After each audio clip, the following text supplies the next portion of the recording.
বিসমিল্লাহির রহমানির রহিম। শুধু দর্শক আসসালামু আলাইকুম, আশা করি সবাই ভালো আছেন।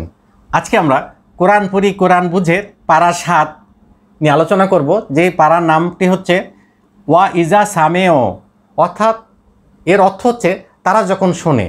তারা শোনে এই কথাটি বলা হচ্ছে আহলে কিতাবদের মধ্যে যারা আল্লাহকে বিশ্বাস করত, তারা যখন আল কোরআনের আয়াতগুলি যখন তারা শুনতে পেল বা তারা যখন পড়তো, তখন তাদের অশ্রু সিক্ত হয়ে উঠতো এবং তারা আল্লাহর কাছে প্রার্থনা করতো, এ আল্লাহ আমাদেরকে এই বিশ্বাসীদের মধ্যে অন্তর্ভুক্ত করে নাও।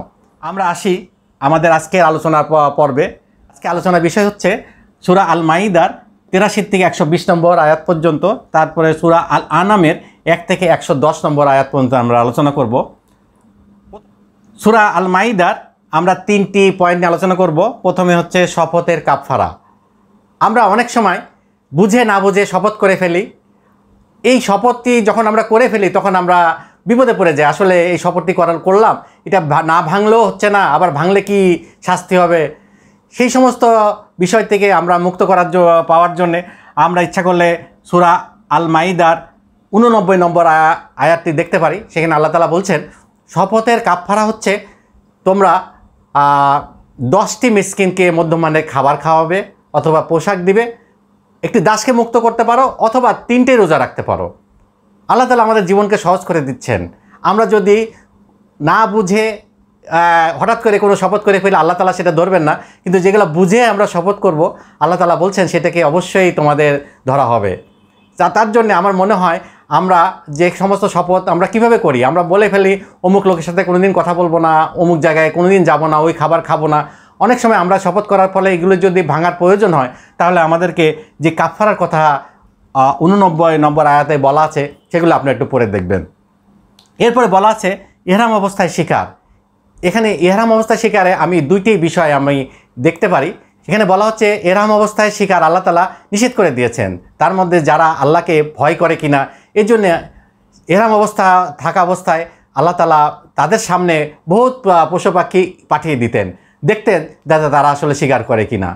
এখানে একটি বিষয় আমরা বুঝতে পারি, আল্লাহ তাআলা যখন পরীক্ষা করেন তখন আমাদের সামনে অনেক কিছু পাপের বিষয়বস্তু আমাদের সামনে হাজির হয়। এগুলো আমরা করব কিনা এটা আমাদের এই ইহরামের অবস্থায় শিকারের মধ্যে থেকে আয়াত থেকে আমরা বুঝতে পারি যে এরকমভাবে আল্লাহ তাআলা কিন্তু আমাদের পরীক্ষা নেন। তারপরে যদি কোনো কারণে আমরা সেই শিকারটি করেই ফেলে ইহরাম অবস্থায়, তার ব্যবস্থা আল্লাহ তাআলা করে দিয়েছেন। সেখানে আমাদের ফিদিয়া দিতে হবে। ফিদিয়াটা কি, যে পশুটি সে হত্যা করেছে সে পশু সমপরিমাণ একটি পশু তাকে কোরবানি দিতে হবে, এবং কাবার, এখানে বলা আছে কাবা শরীফের কাছে নিয়ে গিয়ে সেখানে কোরবানি দিতে হবে। এখানে সে নিজে সিদ্ধান্ত নিতে পারবে না, তাকে সিদ্ধান্ত নেওয়ার জন্য 2জন মুমিন বান্দা তাকে সাহায্য করতে হবে। তা সে সিদ্ধান্ত যা নেবে, তাকে যে লোকটি যে ইহরাম অবস্থায় যে স্বীকার করেছে তাকে সেটা মানতে হবে। অর্থাৎ পশুটির সাইজ কত, বা সে যদি কাউকে ফকির মিসকিনকে দান করে দিতে চায় তাহলে সে মূল্য নির্ধারণ করে দেবে, অথবা সমপরিমাণ সে রোজা রাখতে পারে। এখানে একটি বিষয় আমরা দেখতে পারি যে আমরা ছোটোখাটো যে বিষয়গুলি আছে আমরা মনে করি এটি হচ্ছে আমাদের হয়তো বড় পাপ হবে না, কিন্তু কোনটি বড় পাপ হবে বা কোনটি ছোট পাপ হবে সেটি কিন্তু আমরা সিদ্ধান্ত নেওয়ার বিষয় না, এটি আল্লাহ তাআলা জানেন। এই জন্যে আমাদের সবসময় আমাদের সতর্ক থাকতে হবে যেন আমরা ছোট বড় কোনো ভুলই যেন না করি। করলেও এটার যে শাস্তি কী হতে পারে আমরা জানি না। আল্লাহ তাআলা বলছেন, তোমরা যদি দ্বিতীয়বার যদি এরকম ভুল হয়ে থাকে বা এরকম স্বীকার করে থাকে ইচ্ছাকৃতভাবে, তাহলে কিন্তু আল্লাহ তাআলা বলছেন আল্লাহ তাআলা প্রতিশোধ নেবেন। তাহলে কত ভয়ঙ্কর একটা হুমকি আমরা এই ইহরাম অবস্থায় শিকারের মধ্যে থেকে আমরা সেই শিক্ষাটি পেয়ে থাকি। তারপরে বেহেশতের খাদ্য। আমরা জানি আল মাইদা সূরাটির নামকরণ করা হয়েছে দস্তরখানা, অর্থাৎ যেখানে বসে খাবার খাওয়া হয়, অথবা আমরা আমাদের বর্তমান যুগে আমরা টেবিল বলতে পারি। আমরা জানি হযরত ঈসা আলাইহিস সালামের সময় যে সমস্ত হাওয়ারীরা ছিল তাদের সামনে ঈসা আলাইহিস সালাম অনেক মুজিজা দেখিয়েছেন। তিনি মৃত ব্যক্তিকে জীবিত করেছেন, কুষ্ঠরোগী ভালো করেছেন, তারপরেও তারা বিশ্বাস আনে নাই। তারা ঈসা আলাইহিস সালামকে বলল যে আপনি আল্লাহকে বলেন যে আকাশ থেকে যেন আমাদের জন্য খাবার পাঠায়। ঈসা আলাইহিস সালাম বললেন তোমরা খুব বাড়াবাড়ি করছো, এটা বলাটা ঠিক হবে না। কিন্তু তারা তখন বলল যে না, যদি আনেন তাহলে আমাদের বিশ্বাস বৃদ্ধি পাবে। তখন ঈসা আলাইহিস সালাম আল্লাহর কাছে দোয়া করলেন। আল্লাহ বললেন যে হ্যাঁ আমি তোমাকে খাবার পাঠাতে পারবো, কিন্তু খাবার পাঠানোর পরেও যদি তারা যদি অবাধ্য হয় তাহলে তাদেরকে এমন শাস্তি দেওয়া হবে যে দুনিয়ার কাউকে এত বড় শাস্তি আর কখন দেওয়া হবে না। তাই আমরা জানি যে সূরা মাইদার নামকরণ হয়েছে এই দস্তরখানা এটার নিয়ে, এবং এখানে একটি বড় উপদেশ হচ্ছে আমরা যখন আল্লাহর কাছ থেকে কিছু চাইবো তখন কিন্তু আমরা বুঝে শুনে চাইবো। যদি আল্লাহ তাআলা সেটি দিয়ে দেন আর তারপরে যদি আপনি অবাধ্য হন তাহলে আপনি এমন একটি শাস্তির জন্য প্রস্তুত থাকতে পারেন যে শাস্তি দুনিয়ার আর কাউকে আল্লাহ তাআলা দেননি।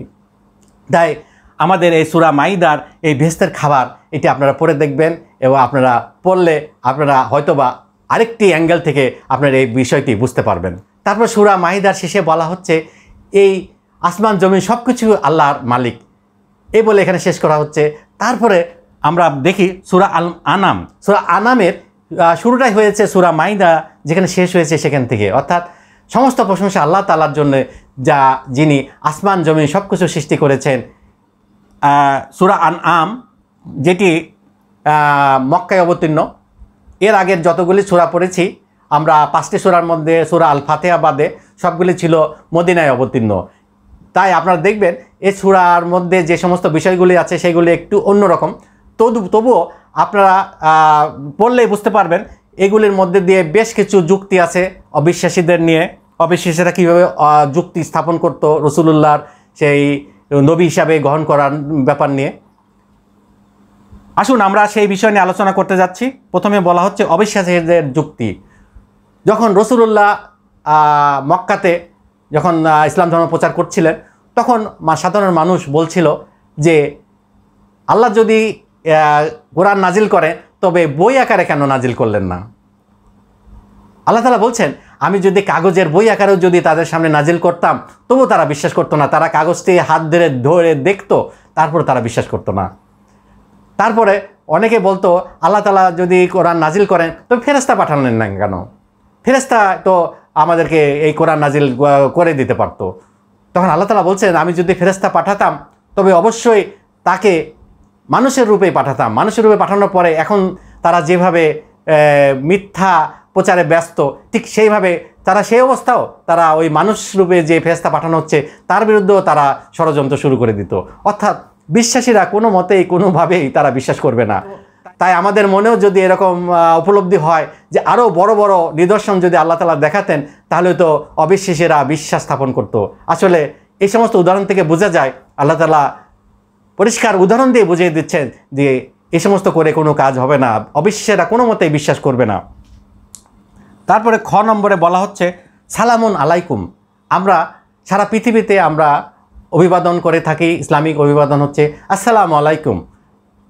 এছাড়া আমরা নিশ্চয়ই কারো কারো অভিবাদন আপনারা শুনে থাকবেন বা শুনছেন যে সালামুন আলাইকুম।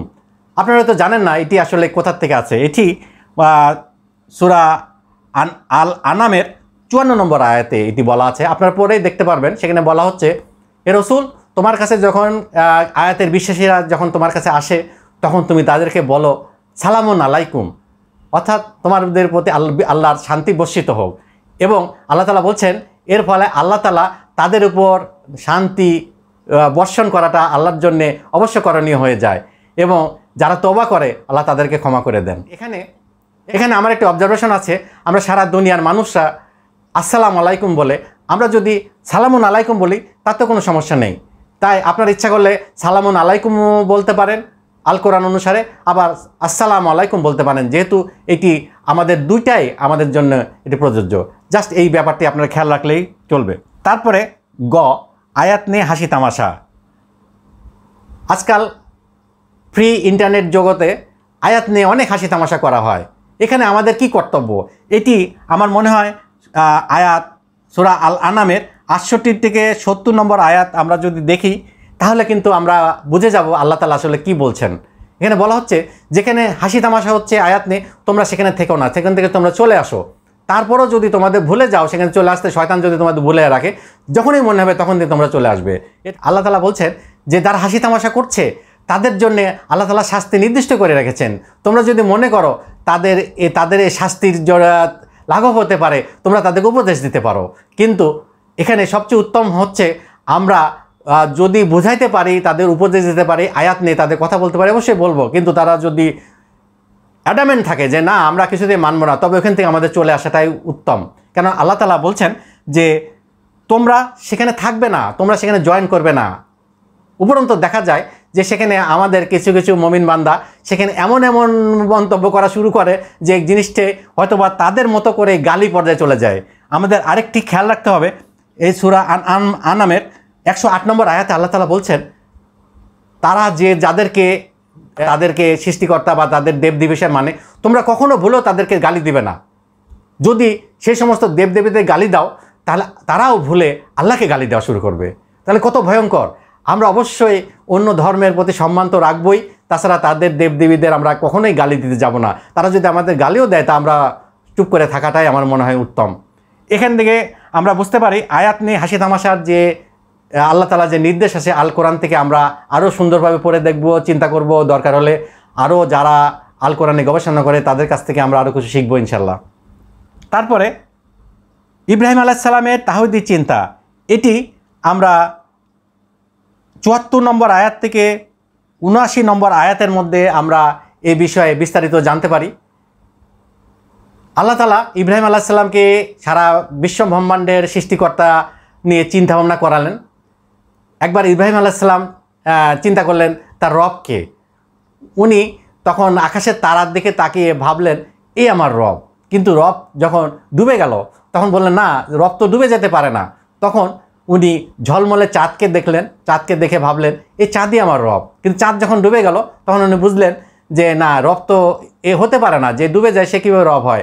তখন দিনের বেলা যখন সূর্য উজ্জ্বল সূর্যকে দেখতে পেলে তখন বলল এটাই সবচেয়ে বড় এবং এই আমার রব। তারপরে যখন সূর্য ডুবে গেল তখন ইব্রাহিম আলাইহিস সালাম সত্যিকার রবকে তিনি চিনতে পারলেন এবং তখন তিনি এই দোয়াটি পড়লেন যে ইন্নী ওয়াজ্জাহতু ওয়াজিয়া লিল্লাযী ফাতারাস সামাওয়াতি ওয়াল আরদা হানিফা ওয়া মা আনা মিনাল মুশরিকিন। অর্থাৎ আমি একনিষ্ঠভাবে আল্লাহর দিকে মুখ করলাম, যিনি সমস্ত আসমান জমিনের সৃষ্টিকর্তা, আমি মুশরিকদের অন্তর্ভুক্ত নই। এই দোয়াটি আমরা যখন নামাজ শুরু করি আমরা এই দোয়াটি পড়ি। তারপরে শেষে আল্লাহ তাআলা বর্ণনা করছেন যারা আল্লাহ তাআলার নির্দেশ আসার পরেও যারা মানবে না তারা উদ্ভ্রান্তের মতো সারা দুনিয়াতে ঘুরে বেড়াবে। আমরা আশা করি আপনারা সবাই আল কোরআনটি পড়বেন এবং প্রত্যেকটি অর্থ আপনারা বোঝার চেষ্টা করবেন এবং মিলে মিলে দেখবেন একই আয়াত অথবা অন্য কোনো সূরাতে আরও বিশদভাবে বর্ণনা করা আছে। যারা ইতিমধ্যে আল কোরআনের অর্থ পড়েছেন তারা ইচ্ছা করলে আমার এই কোরআন পড়ি কোরআন বুঝের বিভিন্ন পর্বগুলি আবার দেখতে পারেন। এতে আপনাদের রিভিউ হয়ে যাবে, আপনারা রিভিউ হিসাবে আপনারা এই সমস্ত পয়েন্টগুলি নিয়ে আবার একটু চিন্তাভাবনা করতে পারবেন। এছাড়া যারা আল কোরআনের অর্থ এখনও পড়তে শুরু করেন নাই তারা যদি পড়ার আগে আমার এই পয়েন্টগুলি আপনারা জেনে নেন তাহলে কিন্তু আপনারা পড়ার সময় ওই সমস্ত পয়েন্টগুলির প্রতি মনোযোগ দিতে পারবেন এবং আপনারা ইনশাল্লাহ আপনারা ভালোভাবে বুঝতে পারবেন। আমি আর কথা বাড়াবো না, এই বলে শেষ করছি। সবাই ভালো থাকবেন, সুস্থ থাকবেন। আলহামদুলিল্লাহ।